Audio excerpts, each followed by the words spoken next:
Excited to be joined by Cam Michaud, a defensive lineman from the Okanagan Sun. His first year in the league, but certainly played in a couple different locations, including Guelph University in 2022, Calgary Colts in the CJFL 2019 to 2021. Cam, first of all, thanks for taking the time here, cutting out to some time in the middle of a busy week preparing. How's it going this evening here, and what's your excitement level like for the weekend? Yeah, hi. How's it going? Yeah, it's pretty great. I'm excited. We've been working hard all week, so ready for the week.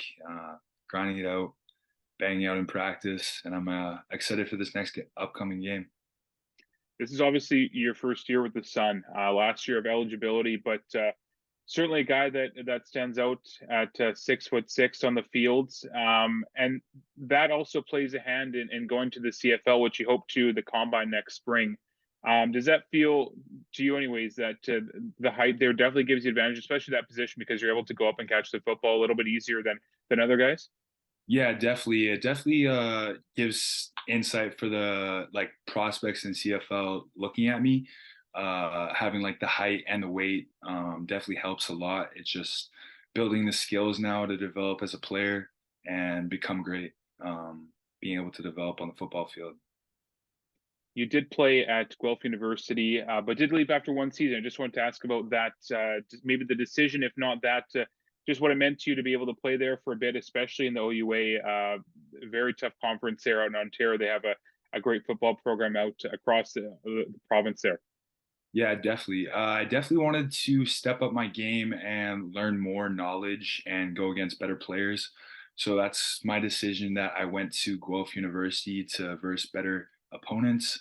But unfortunately, we had a bad record. We went 1-7, and I didn't really like the coaching staff.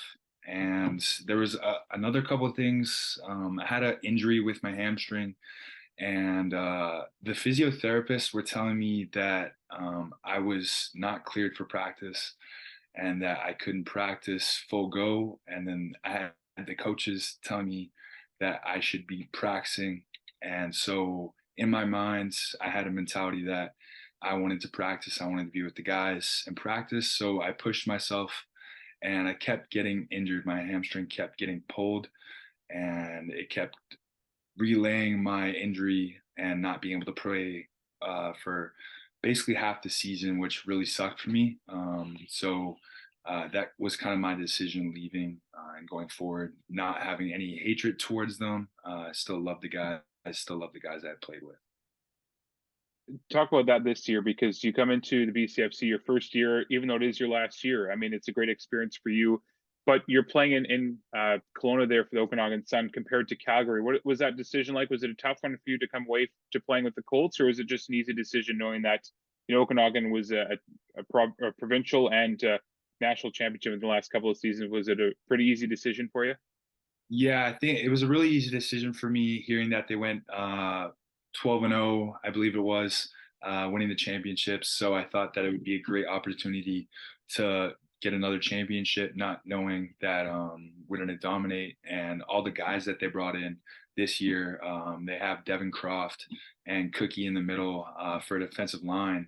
So there are some great university guys that came to Kelowna, and so I thought this would be a great opportunity for me.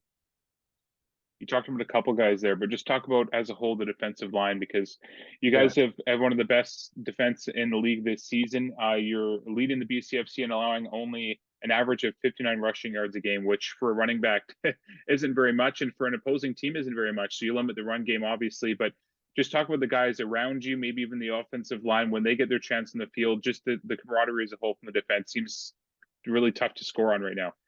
Yeah, definitely. Yeah. So right now we're running a 3-4. So we have three guys. We have Devin Croft and we have Cookie in the middle playing our nose, and then myself playing rush. And then we have Sheldon and Jacob Bond in the backfield with another player. He's really good. And so, yeah, our defensive line and our linebackers are great at flowing to the ball. So while we're stopping the run, they're flowing to the ball, which has been awesome. And I think that we're going to dominate this year with the front seven that we have. There was a lot of turnover from last year's team, the team that had that great record, as you mentioned, to this year. But it's easy for guys to gel together. And has that, as a new player for you, has that helped you coming in, maybe not knowing a lot of the guys, or did you think that there was a mentality, a mindset from last year that the guys that came back had had the relationships, but were able to kind of gel together? It seems like it's easy for guys your age specifically to find that camaraderie and chemistry right away. Yeah, definitely. Yeah, as soon as I came in, I gelled with the guys, and honestly, the defensive line group, like we're like best friends. We do everything together, um, hanging out together all the time, getting food together, and it's been pretty great. To be honest, I haven't had anything like it, to be honest, anywhere else, where we can just bond and actually be like a unit and just like have that chemistry that we can work together and become a team and become a national championship team. So definitely for sure. There has been some upsides and downsides, but we're definitely working on building the team together and becoming better than the team last year that they had. Which is crazy to think about because it was an exceptional season last year. Yeah. Um, Talk about it, because you have that relationship on the field, but also off the field. How much does the off-field relationship, getting to know guys' habits, their nicknames, how much does that translate on the field? Because it's a different kind of mindset when you go to play with not just your teammate, but also kind of a brother, I guess you could say. Yeah, yeah. I think it definitely has a big impact on like being on the field and stuff because when you have that chemistry off the field, you're able to joke around and talk about basically anything that you guys want to talk about. And well, we talk a lot about football when we're even off the field. So I think that having that chemistry together definitely helps on and off the field. So I think that that really helps and creates our group that we have. It is fantasy season in the NFL. Did you guys have a big draft for the team there last couple days, or was it just kind of keeping it chill and just watching together? Yeah, I know a lot of the guys do have a fantasy draft league right now. I'm currently not in it. I've never done fantasy before. That's awesome. I just thought I'd be curious to know, just given that's kind of the time of the year it is. Right. For you guys, I mean, on the field, it's been a couple of frustrating weekends for you guys. First off, I mean, obviously the fires happened there, unfortunate circumstance that took place. You had the game against the Rams canceled, or I guess Yeah. postponed, possibly canceled, and then you had a game against West Shore that didn't go your way. As a guy, the first year in the team, only year of the team this year, what has it been like for you? What's the mindset been like? Has it been frustrating to have one game canceled, the next game didn't go your way, or has it just been able to go out there, play football when you can, and try and help the team win? Yeah, it was definitely frustrating for the whole team, I believe, that we couldn't play our game due to the fire. That was very frustrating, obviously, because we wanted to come in there and take home the win. So I really hope that that game can get like postponed and that we can redo it, and it just doesn't become like a loss to either team.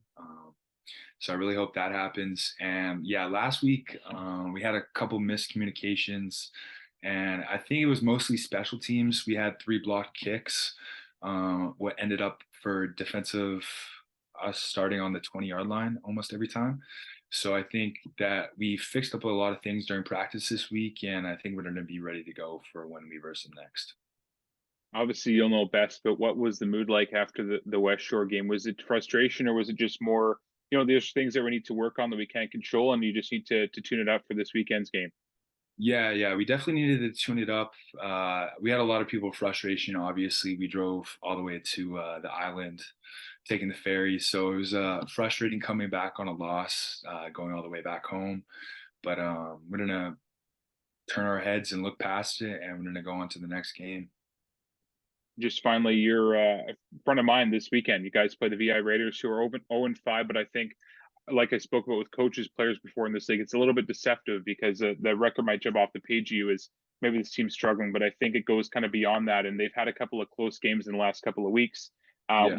Is it a big opportunity for you guys to bounce back? Yeah, I think it's definitely a big opportunity for us to showcase what we actually have in potential for the Okanagan Sun, and I think that we're going to come dominate them.